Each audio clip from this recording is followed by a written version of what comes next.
Picture, if you will, a dilapidated apartment block in St. Petersburg, Russia, where an elderly man with disheveled hair and a tangled beard resides. To his neighbors, he is merely an eccentric, unkempt recluse, someone they might glance at with disdain in a supermarket queue for his threadbare appearance. Yet, this man, branded an oddball by the world, once personally cast aside a check for $1 million and declined the Fields Medal, the Nobel Prize of Mathematics. His name is Grigory Perelman. He proved the Poincare conjecture, a century-old enigma known as God's secret, only to vanish from the public gaze.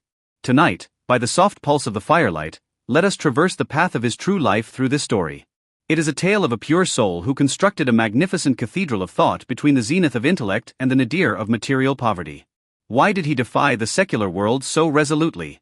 What profound peace did he find within those rooms overflowing with yellowed newspapers? Let us slow our breath and, under the shroud of night, gently unveil the mystery of this mathematical hermit. Late one night in 2002, the tranquility of the global mathematical community was shattered by several drafts uploaded anonymously to an academic website. There was no fanfare, no formal press release, and the formatting was almost casual. Yet, top mathematicians who perused those lines felt a chill down their spines. They realized that the Poincare conjecture, a riddle that had vexed humanity for a century, might truly have been conquered. The author was none other than Grigory Perelman, who by then had been vanished from the public eye for 7 years.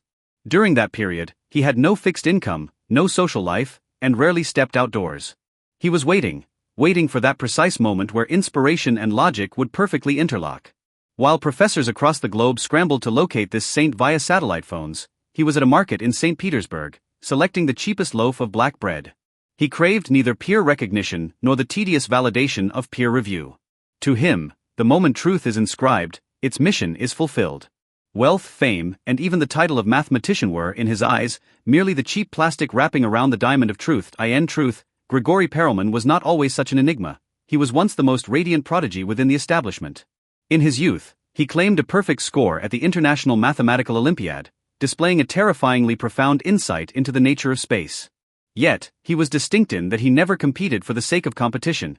He sought only the solace found in pure order. During his years at Leningrad University, he was often found alone in a library corner, meticulously scrutinizing the fragments left by predecessors. His mentors once remarked, "Grisha is like a precision machine, but his core components are emotion and principle." In the early 1990s, he was invited to the United States, a path to fame coveted by countless Russian elites. At Princeton and Berkeley, his brilliance was breathtaking, and the most prestigious institutions beckoned with open arms. Yet, after only a few years, he simply brushed off the dust, packed a few old clothes, and returned to the destitute and struggling St. Petersburg. Within the prosperity of America, he had detected an unsettling clamor, a relentless scramble for academic prestige and the cold calculation of research grants. To him, those mathematical performances staged for the sake of reputation were the ultimate desecration of a sacred discipline. Upon returning home, Grigory Perelman severed all hypocritical ties with the outside world. He moved back into his mother's cramped apartment, a place devoid of fine furniture, where cockroaches made their homes in the corners. He lived on meager savings, with a diet so simple it was almost inconceivable: black bread, cheese, and macaroni.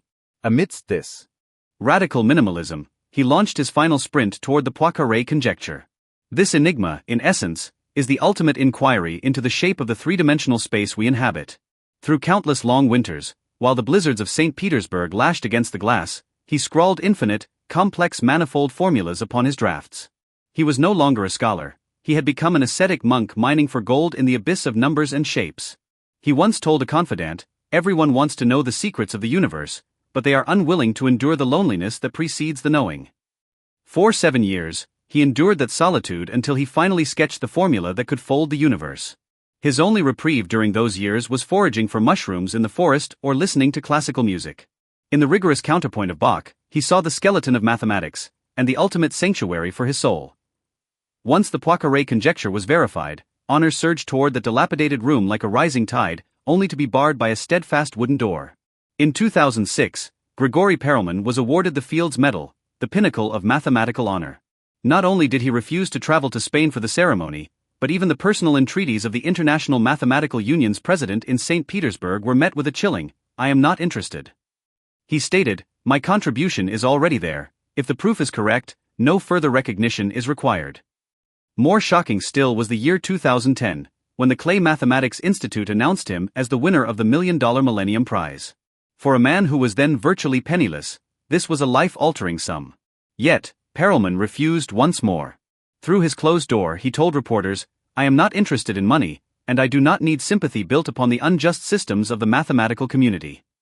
He believed the current state of mathematics was rife with hypocrisy, where people focused more on the prize winner than on the truth itself. His refusal was not arrogance, but an ultimate clarity.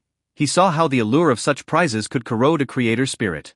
He preferred to remain free in poverty rather than become a gilded ornament of an institutional system. In the years that followed, Grigory Perelman retreated further into seclusion, becoming an urban legend in St. Petersburg.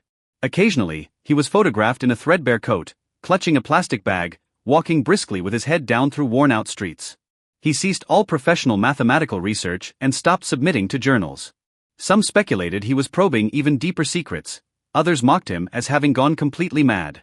Yet, whenever a neighbor inquired, he would reply with polite detachment before vanishing into the dim corridors of his apartment. In an age of frenzied outward expansion, where everyone hungers for expression, he chose to collapse inward, guarding the pure territory of his inner soul.